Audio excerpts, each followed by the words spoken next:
함께 하실 줄을 믿습니다. 아멘. 오늘 말씀 보시겠습니다. 베드로전서 3장 말씀입니다. 베드로전서 3장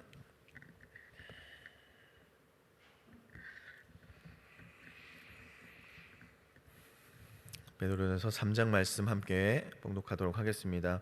아내된 자들아, 이와 같이 자기 남편에게 순복하라. 이는 혹 도를 순종치 않는 자라도 말로 말미암지 않고 그 아내의 행위로 말미암아 구원을 얻게 하려 함이니, 너희의 두려워하며 정결한 행위를 봄이라.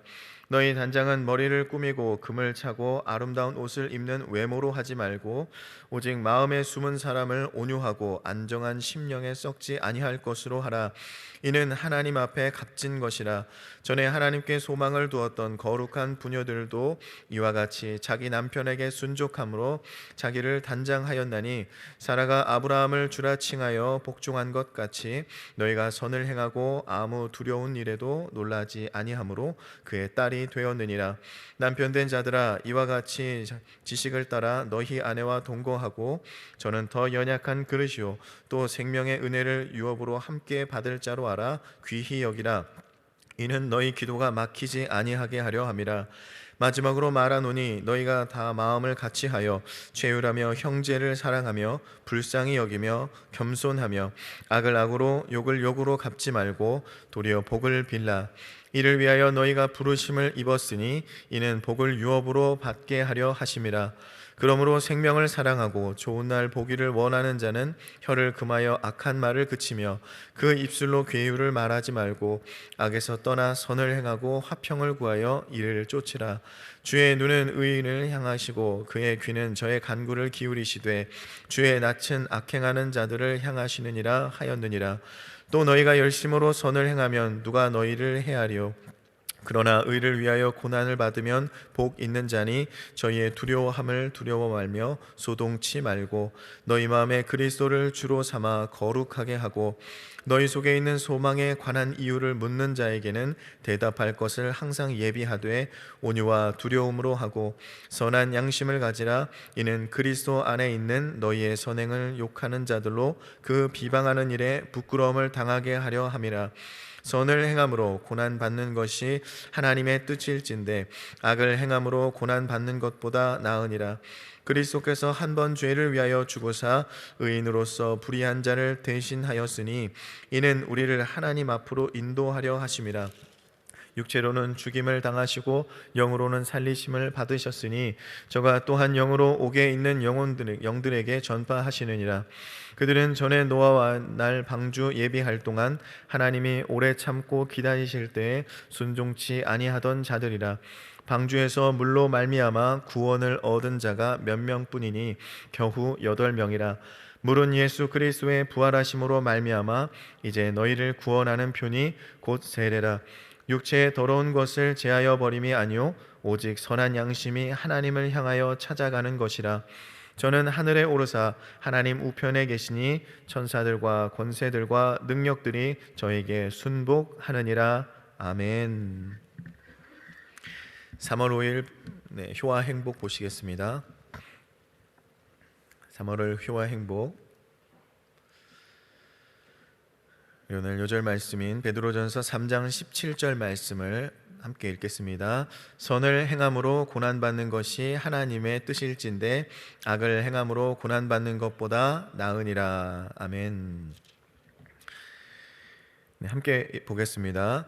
우리 사회에 이상한 일이 벌어지고 있다. 어느 때보다 결혼에 관한 유익한 정보가 많은데 깨어지는 가정이 많다.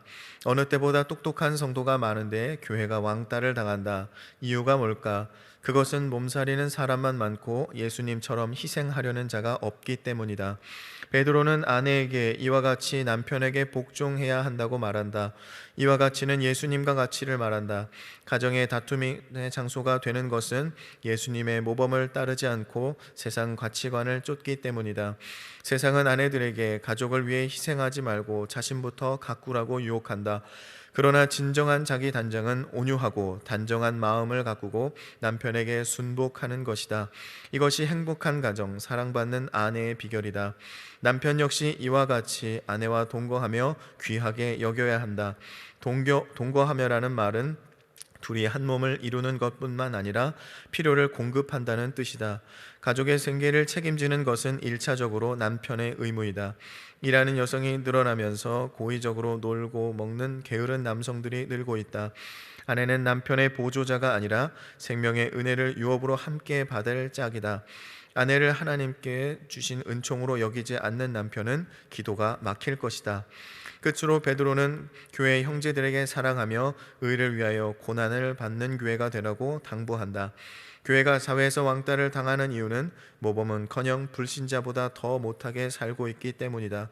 내가 먼저 사랑하고 희생하고 선한 일을 하려는 성도가 없고 나부터 살고 나부터 잘되고 내 배부터 채우려는 교인만 많기 때문이다.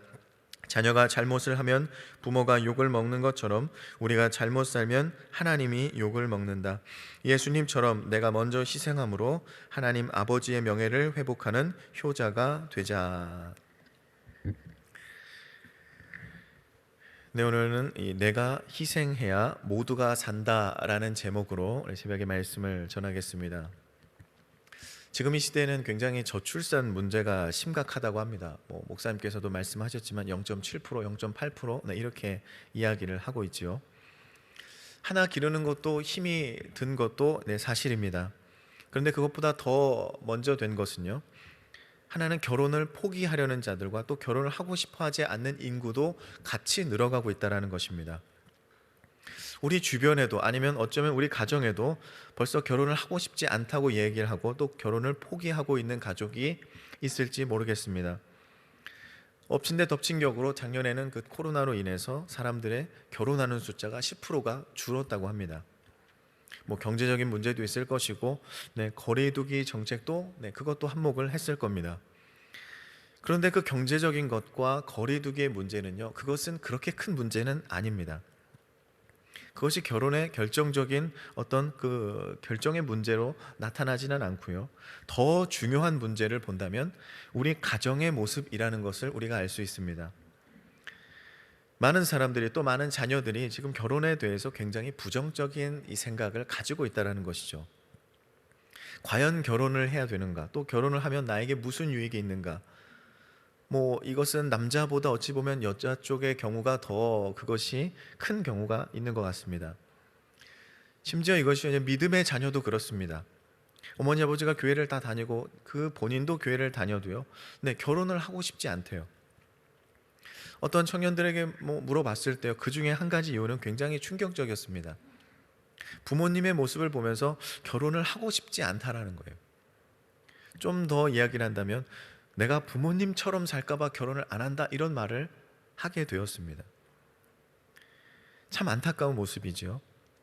그런 모습은 복음에도 영향이 있습니다. 믿는 자들이 사랑 안에서 또 온전한 가정을 세우고 그곳에서 기쁨과 찬양과 기도가 또 사랑이 넘쳐 흐를 때 그 가정을 통해서 하나님 영광 받으시고 세상에 그 가정을 본받아서 또 하나님 곁으로 돌아오는 복음의 사역을 감당해야 되는데, 우리 가정이 또 나조차도 그렇게 되어지지 못하는 일들이 굉장히 많이 있다라는 것입니다.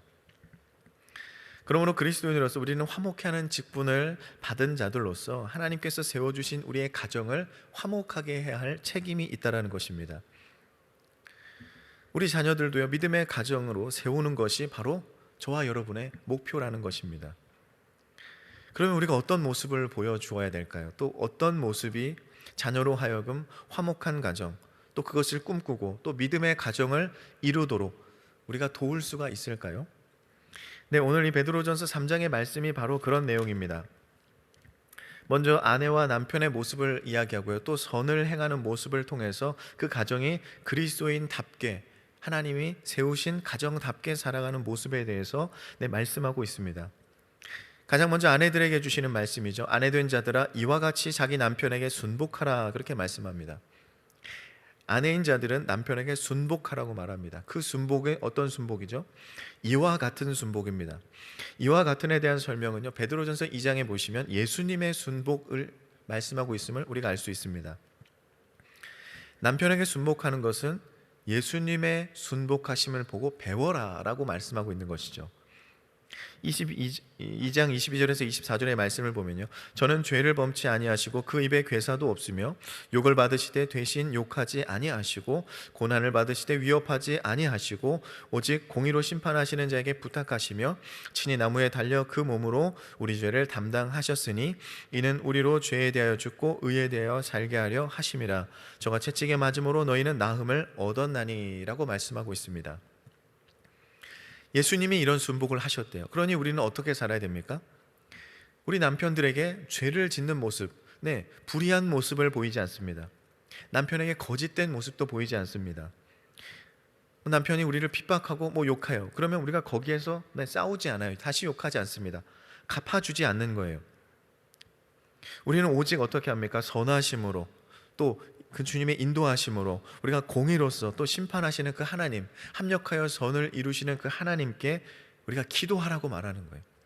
그 주님을 공의로 심판하는 자에게 부탁하라고 말하고 있는 것입니다. 예수님과 같이 우리가 그 모든 일에 십자가를 지고 이것들을 감당해야 되는 것이다 라고 우리에게 말씀하고 있습니다. 그 우리의 십자가가, 우리의 그 채찍에 맞는 그 고통이, 그 희생이 우리 가족을 구원으로 인도하게 될 것이다 라고 말씀하고 있다는 것이죠. 이것이 바로 예수님을 본받는 그 예수님의 순복하는 모습인 것을 우리는 알 수 있습니다. 누구에게 그렇게 해야 된다고요? 우리 남편들에게. 비록 그 남편이 지금 하나님의 말씀을 모르는 자이고 또 믿음이 없는 자이고 또 우리가 보기에 예쁜 모습이 없어도, 내 마음에 들지 않아도 그래도 그렇게 해야 된다라는 거예요. 그러면 우리가 그렇게 하면 그 아내가 예수님처럼 순복하는 모습, 그 희생하는 모습으로 말미암아 그들이 구원을 얻게 될 것이다, 그렇게 말씀하고 있습니다. 여러분, 믿음 없는 자들에게 그 믿으라고 말하고 설명한다고 설득한다고 그것은 듣지 않아요. 그러니 우리가 할 수 있는 건 무엇입니까? 보여주는 것밖에 없는 거예요. 보여주는 것. 우리의 행동은 다르다라는 거예요. 우리의 경험은 다르다라는 겁니다. 그것이 복음이 되고 또 남편과 가족들을 변화시킬 수 있는 능력이 있다라고 말씀하고 있습니다. 그들은요, 우리를 보고 있습니다. 우리 가정에서 그냥 나 혼자 교회를 다니는 것 같지만요, 아니요, 가족들은 다 보고 있어요. 우리 자녀들도 다 보고 있습니다. 우리가 어떻게 변하는지를 보고 있는 거예요. 우리가 어떻게 행동하는지를 보고 있는 겁니다. 그러니 우리는요, 겉을 치장하는 것이 아니라 오늘 말씀처럼 속사람을 우리가 단정히 해야 된다고 말합니다. 그러니 우리는 어떻게 해야 됩니까? 예수님처럼 온유함을 달라고 기도하시고요, 내 말이 변하고 내 행동이 변화되기를 여러분 기도하시기를 바랍니다. 그 아내가 남편에게 순복하는 모습을 오늘 말씀에는 아브라함과 사라를 통해서 비유를 하고 있습니다. 사라가 아브라함을 뭐라고 불렀습니까? 주라고 불렀죠. 주라고 불렀습니다.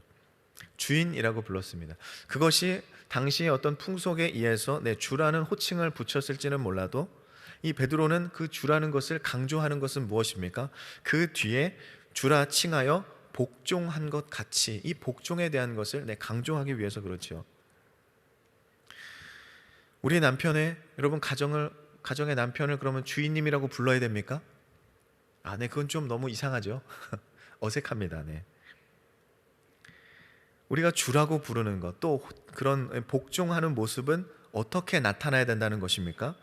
그것이 그냥 부르는 것, 그것으로 되는 것이 아니고요, 내가 선을 행하는 모습으로 그것이 나타나게 된다는 거예요. 그러니 우리가 어떻게 선을 행합니까? 남편에게 어떻게 우리가 선을 행하죠? 남편을 세워줘야 된다는 거예요. 가정에 세워줘야 된다는 겁니다. 우리가 자녀들에게 아빠를 흉보는 것이 아니고 또 부족함을 드러내는 것이 아니고, 그런 경우들이 있지 않습니까? 어떤 가정을 보면요, 자녀들에게 그렇게 말합니다. 너희는 교회 열심히 다녀야 돼. 아빠를 봐라. 아빠는 교회를 안 다니니. 본이 안 되는 거예요. 아버지가 세워질 수가 없습니다. 그렇게 하지 말라는 거예요. 선한 모습을 보이라는 거예요. 아버지의 선한 모습, 우리를 위해서 희생하는 그 아버지의 모습, 우리를 위해서 노력하는 그 아버지의 모습, 우리가 선한 말을 해야 돼요. 그리고 그 선한 모습이 우리에게 받아들여지기를 여러분 기도하시기를 바랍니다. 우리가 나 가정의 남편을 높여주고 또 그 말에 순복하는 모습을 통해서 그 남편과 또 그 자녀들이 주님 곁으로 돌아올 수 있게 된다는 것입니다. 이제 남편에게 또 이야기를 합니다. 남편 된 자들아, 이와 같이 지식을 따라 너희 아내와 동거하고 저는 더 연약한 그릇이요 또 생명의 은혜를 유업으로 함께 받을 자로 알아 귀히 여기라. 이는 너희 기도가 막히지 아니하게 하려 함이라. 그렇게 말씀하고 있습니다. 남편들도 이와 같이 하라, 그렇게 말씀하고 있죠. 여기서 이와 같이는 뭡니까? 결혼에 대한 것이 그냥 세상적인 제도로 묶여 있는 것이 아니고 그것이 하나님의 질서라는 것을 깨달으라는 겁니다. 에베소서 5장 31절에 그렇게 말씀하죠. 이러므로 사람이 부모를 떠나 그 아내와 합하여 그 둘은 한 육체가 될지니. 한 육체가 되었대요. 그러니 어떻게 합니까? 나만 채우는 게 아니죠. 나와 한 육체인 아내도 같이 채워주셔야 된다는 겁니다. 함께 성장하고 함께 나아가고 함께 바라보고 그렇게 살아가야 된다는 거예요. 그러므로 남편이 어떻게 해야 되죠? 오늘 말씀엔 동거해야 된다, 그렇게 말합니다. 아내와 동거해야 된다. 함께 살아가는 거죠. 함께 하는 겁니다. 같은 곳을 바라보고 같은 꿈을 꾸는 거예요. 그 신앙도 같이 나누고 그 고민도 나누고 그 웃음도 나누고 그 슬픔도 같이 나눠야 된다, 그렇게 말하고 있습니다. 어떤 가정들은 남편들이 둘이 이제 하나가 되었고 이제 결혼하였으니 이 아내를 나의 소유의 개념으로 이해하는 남편들도 있다라는 거예요. 그러니 내 가족이니 괜찮고 나의 가족이고 같이 겪어야 되는 일이니 그냥 그것을 감당해야 된다. 너무 당연하게 생각을 합니다. 무례하게 하는 경우들이 있다라는 것이에요. 여러분, 사랑은 어떻죠? 사랑은 무례히 행치 않습니다. 모든 것을 참아주고 모든 것을 믿고 모든 것을 바라고 모든 것을 견딘다라고 말씀하고 있습니다. 그러니 남편들은 감사해야 되는 거예요. 얼마나 감사합니까? 하나님이 정해주셨대요. 하나님이 정해주신 짝입니다. 그리고 부족한 우리와 살아주니 얼마나 감사합니까? 아내분들이 없으면 우리 밥도 잘 못 챙겨 먹잖아요. 네. 저도 그렇습니다. 네. 그러니 감사하는 마음을 가지라는 거예요. 오늘 말씀에 어떻게 그렇게 대해야 된다 그러죠? 연약한 그릇처럼 아껴주래요. 함께 생명의 은혜를 유업으로 받을 자로서 귀하게 여기라고 말합니다. 남편들은 아내가 귀하십니까? 네, 아멘이 안 나옵니다. 네, 귀하게 여기시길 바랍니다. 하나님의 정해주신 짝이고요. 같이 누리는 것이라고 말하고 있습니다. 같이 누리는 것이라고. 그렇지 않으면 어떻게 된다고 말씀하시죠? 우리 기도가 막히게 된대요. 막히게 된답니다. 그러니 어떻게 살아야 되죠? 8절과 9절에 그렇게 말합니다. 마지막으로 말하노니 너희가 마음을 같이 하여 채울하며 형제를 사랑하며 불쌍히 여기며 겸손하며 악을 악으로 욕을 욕으로 갚지 말고 도리어 복을 빌라. 너희가 이를 위하여 부르심을 입었으니 이는 복을 유업으로 받게 하려 하심이라. 어떻게 합니까? 겸손해야 되고요. 악한 것, 욕하는 것, 그것을 오히려 복을 빌어달라고 말하고 있습니다. 높은 채 하지 말아야 되고요. 지혜에 있는 채 하지 말아야 되고요. 마음을 같이 하는 것이 가장 중요한 것이라고 말하고 있습니다. 그러니 여러분, 우리가 미움이 있어도요. 축복하시기를 바랍니다. 그런 마음을 달라고 기도하시고요. 용서하는 마음을 달라고 기도하세요. 10절과 11절에는 그렇게 말씀하죠. 생명을 사랑하고 좋은 날 보기를 원하는 자는 혀를 금하여 악한 말을 그치며 그 입술로 괴유를 말하지 말고 악에서 떠나 선을 행하고 화평을 구하여 이를 쫓으라. 그렇게 말씀하고 있습니다. 좋은 날이 뭐죠? 좋은 날을 여러분 보길 원하십니까? 구원의 날을 보기를 원하십니까? 우리 가족들이 믿음을 가지고 주님 안에서 우리가 함께 예배 드리는 것을 여러분 꿈꾸십니까? 그러면 혀를 금하여 악한 말을 그치라. 그렇게 말하고 있어요. 그 입의 거짓과 그 입으로 정죄하는 말을 하지 말아야 된대요.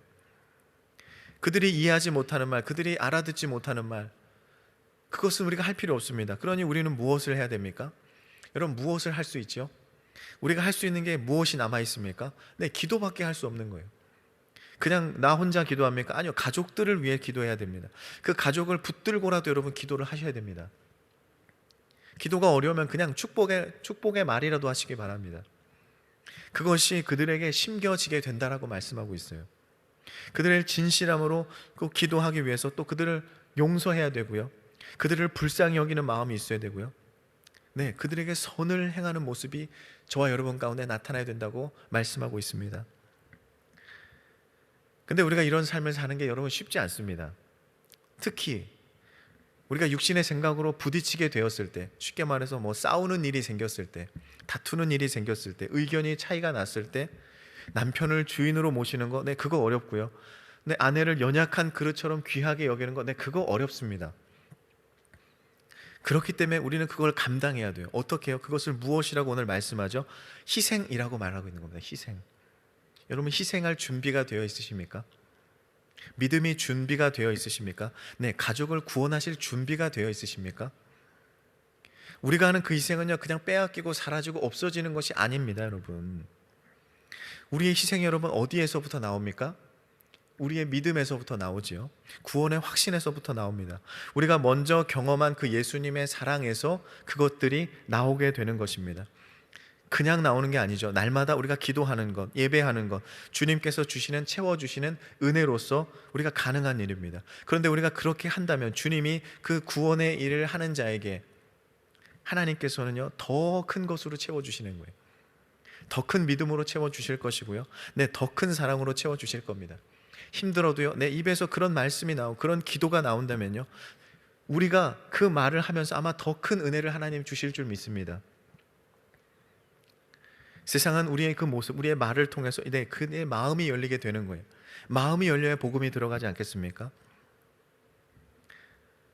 베드로전서 2장 12절에 보면 그런 말씀이 있죠. 너희가 이방인 중에서 행실을 선하게 가져 너희를 악행한다고 비방하는 자들로 하여금 너희 선한 일을 보고 권고하시는 날에 하나님께 영광을 돌리게 하려 함이라, 그렇게 말씀하고 있습니다. 네, 우리가 가족들에게 그렇게 말합니다. 그렇게 기도합니다. 그렇게 행동해요. 네, 우리가 희생합니다. 그러면 그게 언제 이루어집니까? 네, 우리는 모릅니다. 저도 모르고 아마 담임 목사님도 모르실 거예요. 아무도 모를 겁니다. 누구만 아시죠? 네, 주님만 아세요. 그런데 언젠가 주님을 찾아야 될 시기가 온다면, 주님께서 권고하시는 날이 온다면 그 어머니가 희생하며 소원했던 그 가족의 화목한 모습이 떠오르게 된다는 것이죠. 그 어머니가 우리에게 했던 그 기도가, 우리를 축복하였던 그 아버지의 그 축복의 기도가 그 귀에 들려지고 울려 퍼지게 될 것이라는 겁니다. 그리고 그들은 하나님께 영광을 돌리는 자들이 되어진다라고 오늘 말씀하고 있는 것입니다.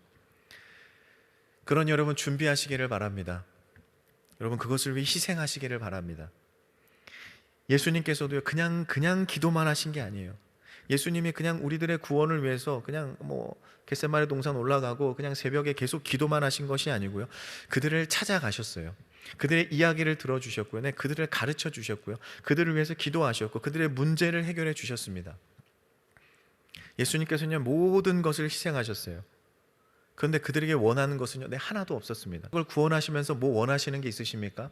아니요, 없습니다. 그들이 주님을 믿는 것이 우리가 원하는 것이에요. 예수님께서도 오히려 그들이 그 죄를 용서받기를 하나님께 구하셨습니다. 왜 그러셨을까요? 하나님의 사랑이 더 크기 때문이죠. 하나님께 받을 은혜와 상급이 더 크다는 것을 알고 있었습니다. 예수님께서 한 가지 원하신 게 있었다면 아마 그들의 입술에서 믿음의 고백이 나오기를 원하셨을 것입니다. 그리고 그 믿음의 고백을 분명 기뻐하셨을 거고요, 주님께 칭찬받는 자들이었을 것입니다. 그러니 여러분도 바라시기를 바랍니다. 여러분의 가족에게 믿음의 고백이 나오기를 바라시기를 바랍니다. 그것이 무엇을 통해 이루어집니까? 네, 우리들의 희생을 통해 이루어지게 되는 것입니다. 아내는 남편을 위해서, 남편은 아내를 위해서, 또 가족을 주님의 사랑 안에서 화목하게 하기 위해서, 그리고 그 목적은 그들의 구원을 위해서 우리는 기꺼이 희생할 수가 있는 것입니다. 그럴 때 우리의 가정이 믿음 안에서 굳건한 가정이 되어지는 줄을 여러분 믿으시기를 바랍니다. 우리의 고난과 희생이 반드시 그 믿음과 구원으로 결실하게 될 줄 믿고, 그렇게 우리의 믿음으로, 우리의 사랑으로 여러분의 축복의 그 말을 통하여서 우리가 희생하고 그들과 화목하게 되시는 그런 여러분 되시기를 주님의 이름으로 간절히 축원을 드립니다. 기도하겠습니다. 하나님 감사합니다. 주님, 오늘 제 새벽 제단을 통하여서 우리가 주님의 말씀을 듣습니다. 우리가 주님께 얻은 그 사랑과 그 기쁨으로 우리가 가정을 구원하기를 원하오니, 우리가 남편과 그 아내 된 자들로서 우리가 서로 사랑하며 서로 아껴주며 서로 그 하늘의 상급을 받을 자들로서 함께 살아갈 수 있도록 주님 역사하여 주시옵소서.